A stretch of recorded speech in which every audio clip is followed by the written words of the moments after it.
Hello friend, good morning. Welcome back to my channel. तो आज है मेरी बेटी आर्या का जन्मदिन। आज की सुबह मेरे लिए बहुत ही ज़्यादा खास थी, बहुत ही प्यारी सी थी।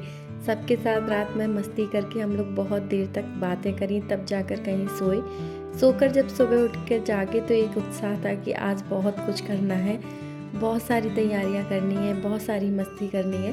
तो यहाँ पर सबसे पहले उठकर चाय पी, जो बहुत ज़रूरी थी। सबने, आज थी एकादशी, तो दीदी वगैरह ने चाय वगैरह नहीं पी क्योंकि वो लोग व्रत थी। सब पहले से पता नहीं था, नहीं हम लोग प्रोग्राम रखते ही नहीं। फिर आर्या आ गई थी जागकर, तो दीदी वगैरह ने सब ने उसको हैप्पी बर्थडे विश किया। बहुत सारी विशेष के साथ, बहुत सारे आशीर्वाद के साथ आर्या के दिन की शुरुआत हुई। उसके बाद हम सब लोग अपने अपने काम में लग गए थे। दीदी लोग वगैरह नहाने में लग गई थी क्योंकि उनका व्रत था, तो उन्हें पूजा पाठ भी करना था, एकादशी की कथा वगैरह करनी थी। तो यहाँ पर मैंने और रूबी ने बच्चों को अच्छे से नाश्ता वगैरह करवाया, उनको सुबह के चाय टोस्ट वगैरह खिलाए। इस बच्चों को नाश्ता वगैरह करवाने के बाद हस्बैंड की हेल्प से मैंने जो बिस्तर वगैरह डले थे, उन सभी बिस्तरों को अच्छे से फोल्ड करके दूसरे कमरे में रख दिया था और बाद में रूम की सफाई में लग गई थी क्योंकि मेहमान आने से पहले हम लोग पूरा घर क्लीन कर देना चाहते थे। उसके बाद ही आगे की प्रोसेसिंग होगी, जो भी है बर्थडे की सेलिब्रेशन वगैरह होगा।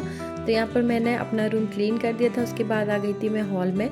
यहाँ पर बच्चे वगैरह, मम्मी पापा वगैरह सोए थे, तो अभी भी बिस्तर डले थे क्योंकि बच्चे लोग अभी भी सो रहे थे। तो सबको उठाने के बाद फिर मैंने एक एक करके सारे बिस्तर फोल्ड करना स्टार्ट कर दिया था। जो एक्स्ट्रा बेड हमने बिछाए थे वो उठाकर रख दिए थे और उसके बाद लग गई थी हॉल की क्लीनिंग में। यहाँ पर आर्या के जितने भी खिलौने थे और गाड़ी और साइकिल वगैरह थी, सब उठाकर दूसरे रूम में रख दिया था क्योंकि हॉल हमें खाली करना था, हम लोग इसी में सेलिब्रेशन करेंगे। तो यहाँ पर मैंने सारे बिस्तर कबर्ड में अच्छे से लगा के रख दिए थे। उसके बाद दीदी वगैरह के जो बैग थे वो लोग लेकर आई थी, वो भी मैंने दूसरे रूम में एडजस्ट कर दिए थे। उसके बाद सोफ़े वगैरह एक जगह से दूसरी जगह कर दिए थे, थोड़ा सा लुक अच्छा आएगा। उसके बाद मम्मी ने जो आटा छान के रखा था आज के प्रोग्राम के लिए, वो उठाकर किचन में ले गई मैं और रूबी। यहाँ पर देखिए सारा सामान एडजस्ट करने के बाद हमारा हॉल बहुत ही सुंदर लग रहा था। आज हमने थोड़ा सा एडजस्टमेंट अलग किया था क्योंकि जो लोग एक्स्ट्रा लोग आएंगे, मेहमान वगैरह, उनको बैठने की जगह के लिए हमने उसी हिसाब से कुर्सियों की जगह भी रखी थी। यहाँ पर देखिए हमारे घर में कितने लोग आए हैं, उनके सारे मोबाइल एक साथ रखे थे। मैं और रूबी हंस रहे थे, बोल रहे थे देखो कितने सारे फ़ोन हैं। तो यहाँ पर हमारा पूरा घर क्लीन हो चुका है, एडजस्ट हो चुका है और बहुत ही सुंदर लग रहा था। अब हम गेस्ट लोगों का स्वागत करने के लिए प्रॉपर रेडी थे। इसके बाद मैं चली गई थी नहाने के लिए। नहा धोकर आई, मैंने एक सुंदर सा सूट पहना जो मेरी एनिवर्सरी पे मेरे हस्बैंड ने मुझे गिफ्ट किया था, जो आप लोगों ने देख रखा है। फिर जल्दी से फटाफट से रेडी हो गई, दीदी वगैरह के साथ थोड़ी सी बातचीत करी। उसके बाद आर्या को रेडी करने में लग गई थी क्योंकि वो जा रही थी अपने ट्यूशन।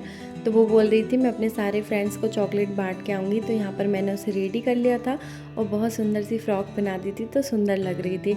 आप लोग बताना कि आर्या कैसी लग रही है। उसके बाद वो चॉकलेट लेके चली गई। यहाँ पर मैं नाश्ता करने में लग गई थी। सब लोग नाश्ता कर रहे थे, दीदी वगैरह का व्रत था तो उनके लिए दही और कलाकंद वाला जो बर्फ़ी होती है वो मंगवा दिए थे। मैंने और बच्चों ने खाए थे गर्मा गर्म समोसे, बहुत टेस्टी से। उसके बाद फिर मैं लग गई थी खाने की तैयारी में। आज बनाने वाली थी मूंग की दाल और साथ में आलू की सब्जी, क्योंकि शाम को पक्का खाना बनने वाला है, हलवाई बनाएगा, तो उसके लिए सादा सिंपल सा भी सुबह खाना बनाया जा रहा था। दीदी वगैरह को खाना खाना नहीं था, सिर्फ बच्चे थे और पापा मम्मी थे, तो हम लोगों ने सादा सा खाना ही बनाया। यहाँ पर मैंने आलू की सब्जी भी छौंक दी थी जिससे जल्दी से बन जाए। अभी बज रहे थे 10:30, तब तक 11 बजे तक मोस्टली मेरा खाना बन गया था क्योंकि उसके बाद हलवाई आएगा, जो हमारे घर में पहले रहते थे भैया, वो बहुत अच्छा खाना बनाते हैं, इसलिए इस बार सोचा उनसे ही बनवाएंगे। तो यहाँ पर मैंने गर्मा गर्म रोटियाँ बना दी थी, सबको खाना खिला दिया था। उसके बाद अपना सारा काम ख़त्म किया, बर्तन वगैरह क्लीन करके रख दिए क्योंकि मेहमानों का वेलकम भी करना था। तो यहाँ पर मैं टोटली फ्री हो गई थी। फिर मनु के साथ करी थोड़ी सी मस्ती, डांस। बच्चों के साथ बच्चे बनने में तो बहुत ही मज़ा आता है और सब दीदी वगैरह, मम्मी वगैरह आकर देख के गई थी। फिर इसके बाद फिर मैंने अपने कपड़े चेंज कर लिए थे। मुझे बहुत ज़्यादा गर्मी लग रही थी क्योंकि वो नया सूट था और सूट में काम करना बिल्कुल भी नहीं हो रहा मुझसे तो भैया, क्योंकि नए सूट में बिल्कुल भी काम नहीं होता मेरे से।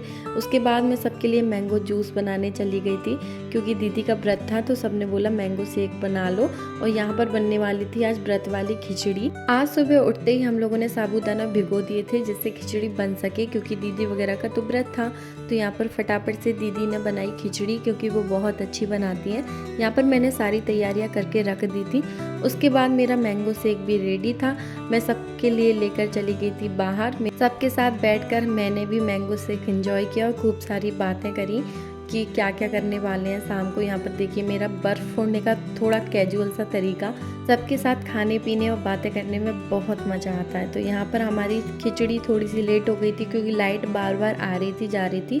उसके बाद खिचड़ी बन गई थी, सबने अच्छे से खाई, दीदी लोग ने खाई। उसके बाद जो बची थी फिर मैंने, मम्मी ने, बच्चों ने भी इंजॉय कर ली थी, क्योंकि मुझे साबूदाना खिचड़ी बहुत ज़्यादा पसंद है। उसके बाद हम लोग लग गए थे बलून को फुलाने में, क्योंकि डेकोरेशन का टाइम होने वाला था। शाम के 3:30 या 4 बज चुके थे, तो हमें ये काम भी जल्दी से ख़त्म करना था। तो यहाँ पर बच्चों की हेल्प से मैंने खूब सारे बलून को फुला लिया था और आर्या और मनु बहुत मस्ती कर रहे थे। उसके बाद जो रिंग मैंने मनु के बर्थडे पे लिया था, मैं उसी में थोड़ी बहुत डेकोरेशन करने वाली थी। बस बलून का कलर चेंज था, क्योंकि आर्या को रेड और ब्लैक कलर पसंद है, तो इसलिए मैंने उसके बर्थडे पर थीम रेड और ब्लैक ही रखी। यहाँ पर बच्चे लोग अपनी मस्ती कर रहे थे, मैं अपने काम में लगी हुई थी।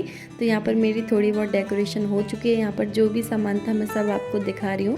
तो फाइनल डेकोरेशन मैं आपको सेकंड ब्लॉग में दिखाऊंगी। डेकोरेशन जितनी भी मुझे आई मैंने अपने हिसाब से कर ली थी और ख़त्म करके चली गई थी भगवान जी का भोग लगाने के लिए, क्योंकि खाना बनकर रेडी हो चुका था। तो यहाँ पर हमने सबसे पहले भोले बाबा और हमारे ठाकुर जी के लिए भोग निकाला।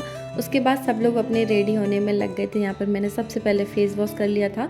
उसके बाद मैंने सुबह हेयर वॉश किया था ना, तो थोड़ा सा मैंने जूड़ा लगा लिया था, जिससे मेरे बाल बहुत चिपके से लग रहे थे।